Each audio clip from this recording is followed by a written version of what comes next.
வணக்கம் சுரேன். வணக்கம். இன்னைக்கு வீடியோல யாரோ ஒரு முக்கியமான, அதாவது அச்சச்சோ அவரா பயங்கரமான ஆளாச்சே அப்படின்னு போய் கேட்டா அவரை பத்தி அப்படி சொல்லுவா அப்படிங்கிற மாதிரியான ஒரு பயங்கரமான ஆளு. அவரை பத்தி தான் நான் பேச போறேன் அப்படின்னு சொன்னீங்க. என்ன பண்ணாரு? உங்களை அவர் என்ன புண்படுத்தினாரு? என்ன புண்படுத்தலைங்க. அவர் வந்து நம்ம இந்தியாவிலே பெரிய ஒரு பவர்ஃபுல் அரசியல் தலைவர். எப்படி இப்போ வேர்ல்ட் லீடர்ஸ் பார்த்து எவ்வளவு உலகமே பயப்படுது. ஆமா. அந்த மாதிரி இவரை பார்த்து ஒரு வேர்ல்ட் லீடரே பயந்துட்டாரு. யாருங்க அவரு? பேர்லாம் சொல்ல மாட்டேன். அவர் என்ன மெசேஜ் போட்டிருக்காருங்கிறத பாருங்க. நீங்களே உங்களை பார்த்தாலே உக்கிரமா இருக்கு. போன் வெடிச்சிருமான்னு பயமா இருக்கு. சரி பார்த்து. To the president of the United States of America. டேய் Trump. Dear mister president, we the people of India belong to a free and sovereign nation. We no longer take orders from a distant foreign shores. Please mind your own business to the best of your abilities. Mutual respect between sovereign nation is the only foundation of lasting global peace. We wish your country and its people peace and prosperity. Dash, a proud Indian citizen. இப்படிக்கு founder of மக்கள் நீதி மையம். சாரிங்க, மக்கள் நீதி மையம். அந்த dash யாருன்னு உங்களுக்கே தெரிஞ்சு. ஃபவுண்டர் என்றால் தோற்றுவித்தவர்னு எடுத்துக்கிறதா இல்ல அடகு வச்சவர், கண்டுபிடிச்சவர்? எங்கடா இருந்துச்சு? அது எங்கேயோ இருந்துச்சு, கண்டுபிடிச்சு எடுத்துட்டு வந்துட்டா. எனக்கு கீழே மாத்திரை கிடைச்சது பாருங்க. சரி, இப்ப இந்த லைன் படிக்கும் போதே ட்ரம்ப் ஒரு மாதிரி வேலை ஆயிட்டு இருக்கு. ஒரு நிமிஷம் போயிட்டு வந்துடுறேன். நாளைக்கு ரிசைன் பண்றாரு. அவ்வளவுதான், நாளைக்கு ரிசைன் பண்ணி விட்டுருவாரு. அதுக்கப்புறம் கமல் வந்து அந்த இடத்துக்கு போயிட்டு அவர் வந்து பிரசிடென்ட் ஆஃப் யூஎஸ் ஆயிடுவார். அது இருந்தது வெள்ளை மாளிகை. மரியாதை எல்லாம் பேசக்கூடாது, என்னதான் இருந்தாலும் சிறந்த நடிகர். நான் என்ன சொல்ல வரேன், நான் இந்த ட்வீட்டை பார்த்துட்டு கடந்த 20 நாளா நம்ம அதிபயங்கரமான லீடர் என்ன பண்ணாருன்னு பார்த்தேன். 20 நாளா எவ்வளவு சட்ட ஒழுங்கு பிரச்சனை இருக்கு தமிழ்நாட்டுல. நம்ம இதுவே பேசணும். 20 நாளா மட்டுமா இருக்கு? இல்லங்க, நான் 20 நாளை மட்டும் எடுத்துக்கிறேன். இவர் உக்கிரமா இருக்கிற இந்த பீரியட் எங்கேருந்து இது ஆரம்பிக்கிறதுனா, அந்த பராசக்தி படம் வந்து தமிழ் பிராமி அப்படி இப்படின்னு அதை ஒரு உருட்டு ஹேராம்ல எப்படி இப்படி இழுத்துட்டு போவாரோ அந்த மாதிரி ஏதாவது பண்ணுவாருன்னு பார்த்தா ஒரு ட்வீட் இல்லைங்க இதை பத்தி. சினிமா சம்மந்தப்பட்ட ட்வீட் தான். இப்ப நெல்சன் படம் எடுக்கிறாரு, அதை பத்தி ட்வீட். செய்யான் இவர் தான், நம்மால் தான் ப்ரொடியூசர் போல, அதை பத்தி ட்வீட். சிவகார்த்திகேயன் படம், அவர் எல்லாமே இதை பத்தி தான். ரஜினியும் கமலும் சேர்ந்து நடிக்கிற படம். எது தேவை, எது நீட் ஆஃப் த மூமெண்ட்டோ அதுக்கான ஒரு ட்வீட் இல்ல பிரியகுமார். எனக்கு இது எப்படி இருக்குன்னா, நீ வந்து மைண்ட் யுவர் ஓன் பிஸ்னஸ். எனக்கு புரியல, என்ன மைண்ட் காலையில யூ மைண்ட் யுவர் ஓன் பிசினஸ்ங்கறேன் கமலா. நான் இன்னைக்கு காலையில நியூஸ் பேப்பர் எடுத்து போறேன். 27வது லாக்அப் டெத் இந்த 5 வருஷத்துல.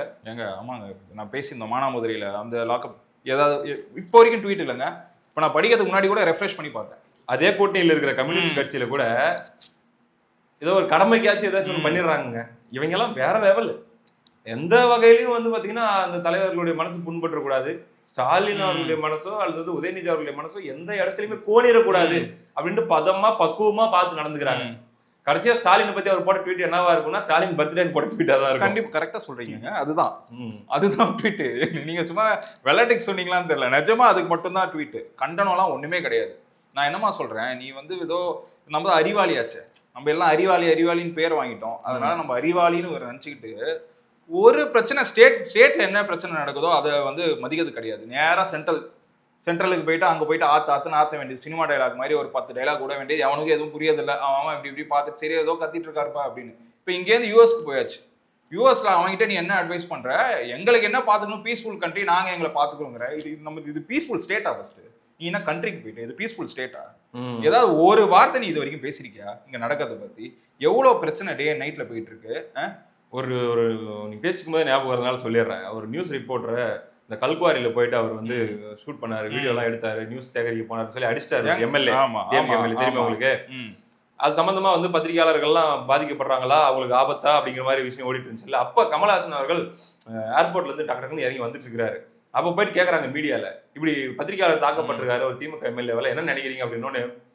எங்கிட்ட அதை பத்தி நீங்க கேட்காதீங்க, உங்களுக்காக நீங்க பேசுங்க, நான் ஏன் பேசணும்? அவனை கொலைக்கு விட்டு போக வேண்டியது. இதுதான் வேலை, இதான் வேலை. பதில் ப்ராப்பராலாம் சொல்றது கிடையாது, அவனையே கொலைக்கு விட்டுறது. நம்ம கரெக்டா கேட்டோமா தப்பா கேட்டோமா அப்படின்னு சொல்லி அங்கேயிருந்து எஸ்கேப் ஆகுது. இதேதான் கரெக்டா சொல்றீங்க பாருங்க. ஏதாவது பதில் கேட்டா நம்ம தான் அந்த அறிவாளியாச்சு, அப்படியே ஒரு குழப்பி இது வந்து கரெக்டான பதிலா இதை வந்து நம்ம எப்படி எடுத்துக்கிறதுன்னு தெரியாம அந்த இடத்துல எஸ்கேப் ஆகிறது தான் கமலோட ஃபர்ஸ்ட் வேலை. அது ஒரு ஆனா ஒரு 2020க்கு முன்னாடி வரைக்கும் பிரதர் கமல்ஹாசன்னா வந்து ஒரு ப்ராப்பர் டாக்ஸ் பேயர் ஒரு இமேஜ் சொல்லுவாங்க, நம்மளாம் கேட்டுப்போம். இண்டஸ்ட்ரியிலே கொஞ்சம் ஒழுங்கா வரி கட்டுற ஆள் யார் தெரியுமையா, கமல்ஹாசன் அப்படின்ற மாதிரிலாம் சொல்லுவாங்க. அப்படியான ஒரு இமேஜ்ல இருந்தவர் நமக்கு தெரியும். 2013ல 2013-14 காலகட்டங்கள்லாம் எனக்கு இருக்கிற எல்லாத்தையும் சேர்த்து வச்சு ஒரு படத்தை எடுத்துட்டேன், விஸ்வரூபம் அப்படின்ட்டு.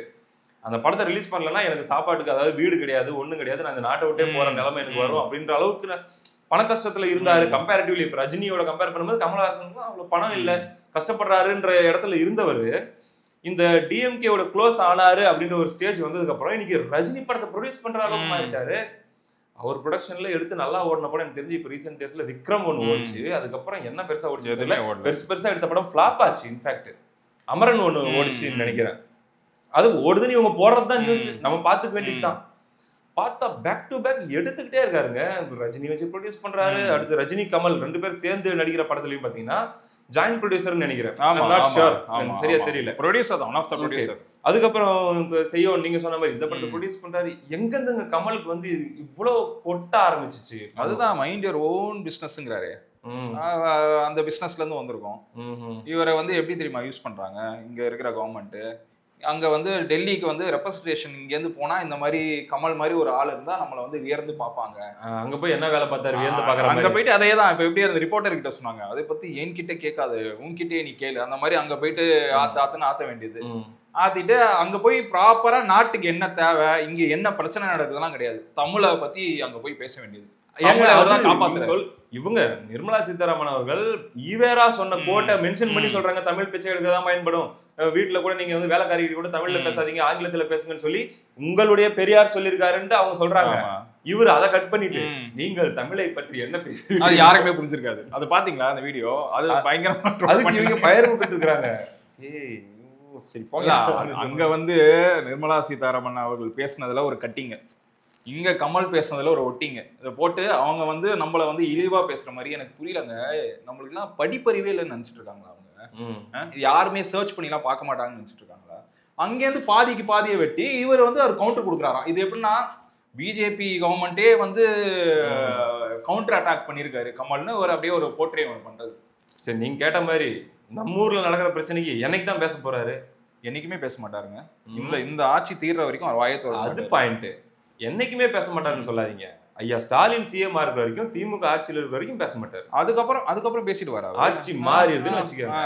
இப்ப வந்து எடப்பாடியாரோ இல்ல இன்னொரு தலைவரோ யாரோ வந்து மோடி தான் சிறந்த தலைவர், மோடி தான் தமிழை காப்பாற்றுறாரு அப்படின்னு பேசுவார். இல்ல, அதுக்கப்புறம் அறச்சீற்றம் வந்துடும். பாரதியார் கவிதைகள்லாம் எழுதி பயங்கரமா விமர்சனம் எல்லாம் பண்ணாருங்க, நடக்கும். பிராமிய மொழியிலே கூட எழுதுவாரு கவிதைகள்லாம், அது கூட வாய்ப்பு இருக்கு. அந்த மாதிரி இப்ப வெள்ளை மாளிகை இப்ப என்ன முடிவுல இருக்காங்களா? வெள்ளை மாளிகை ரொம்ப ரொம்ப கம்யூனியை தாண்டி ஒரு பெரிய லீடர் வந்து இந்தியாவில இருந்து குரல் கொடுத்ததுனால அது வந்து, அதாவது ஜார்ஜ் புஷ் கெட்டப் போட்டு அந்த படத்துல தசோனி பண்ணிட்டு அடிச்சதுனால இவரு தன்னை ஜார்ஜ் புஷ்னே நினைச்சுக்கிட்டு மிரட்டுறதுங்கிறது நேர மெசேஜ் பாத்தீங்களா? ஒரு பிரச்சனைக்கு குரல் கொடுக்குற நேரா ட்ரம்ப்புக்கு அந்த போட்டஸ்ட்னு இருக்கும், POTUS, அதை டாக் பண்ணிட்டு அங்க பஞ்ச். நான் ஒரே ஒரு பாயிண்ட் மட்டும் கேட்டு முடிச்சிடுறேன் ப்ரோ. உண்மையிலேயே மக்கள் நீதி மையம் மெம்பர்ஸ்னு சொல்லி இருக்காங்களாங்க? இஸ் தட் அதாவது மீதி மையம் அந்த அந்த ஒரு இனம் இருக்கா இன்னும்? அப்படி ஒரு குழு இயங்குதா அப்படின்ட்டு எனக்கு ஒரு கேள்வி. இன்னொன்னு நான் இது பயங்கரமா பண்ணலாம்னு நினைச்சேன் பிகே. எப்படின்னா இவர் நிறைய வீடியோ விட்டார்ல, ரிமோட்டை தூக்கி அடிப்பாங்கல்ல, அதுக்கப்புறம் ஏன் ரிமோட்டு நான் எங்க வேணாலும் அடிப்பேன்னு சொல்லிட்டேன். ஊழல் பண்ணி நீங்க கரப்ஷன்லாம் பண்ணீங்கன்னா அந்த கதவு அதோ இருக்கு அப்படின்னு பிரதர் மேட்ரு சொல்றேன் கேளுங்க. இது எனக்கு தெரியும். பெரிய ஹால் நின்று பேசிட்டு இருக்கிறாரு, இதெல்லாம் இந்த மாதிரி சொல்றாரு. அப்படி ஏதாச்சும் எதிர்பார்ப்போட வரீங்க அப்படின்னா இதோ திறக்கிறது ஒரு கதவு அப்படின்னு கை நீட்டுவாரு, அந்த கதவு அப்படியே திறக்கும், அந்த வழியா எல்லாரும் போயிருங்க அப்படின்னு பாரு. எல்லாரும் இப்படி திரும்பி பார்த்துட்டு அப்படியே உட்காந்து இருப்பாங்க. எவனும் போலையா, சரி நான் போறேன் கிளம்பி போயிட்டாரு. இப்ப அந்த ரூமே அந்த ஹாலே யூஸ் பண்றது இல்ல பிரதர். இப்ப சின்னதா இருக்கிறது 10 பேர் தான். அதனால பாத்தீங்கன்னா நம்ம ஒரு படம் பார்க்க போயிருந்தோம்ல, இந்த படம் சல்லியர்கள் பார்க்க போயிருந்தப்போ ஒரு தியேட்டர் ஒன்று இருக்கு, 12 சீட் இருக்கும், 12-18 சீட் இருக்கும், ஒரு ரிவ்யூ ஷோ பாக்குற மாதிரி ஒரு சின்ன இது. அங்கதான் இப்ப மீட்டிங் நடத்துறது, அந்த மாதிரி இடத்துல தான் மீட்டிங் நடத்துறது. எவ்வளவு பெரிய ஹால்ல மீட்டிங் நடத்துற இந்த மனுஷன் பின்னாடி அந்த ஸ்கிரீன் இருக்கும், அங்கேதான் இவங்க படம் சம்பந்தப்பட்ட வேலையும் பாத்துக்கிறாங்க போல. எதனா படங்களை பாக்குறதா கட்சி மீட்டிங்னாலும் 4 சேரை போடு உட்காரு, டீ செலவு மிச்சம், 4 டீயை போடு, அவ்வளவுதான். 1/2 லிட்டர் பால் வாங்கினா கட்சி மீட்டிங் முடிஞ்சுச்சு. 10 ரூபா டீ தூள் பாக்கெட்டு, வேலை முடிஞ்சுன்ற அளவுக்கு போயிட்டு இருக்குதுங்க மக்கள் நீதி மையம். ஒண்ணுமே இல்லாம போயிடணும் கொஞ்ச நாள், அதை நடக்க போகுது பாருங்க, பார்க்கலாம். என்ன பண்றது. ரைட்டு, வாழ்த்துக்கள் ஐயா கமல். வாழ்த்துக்கள்.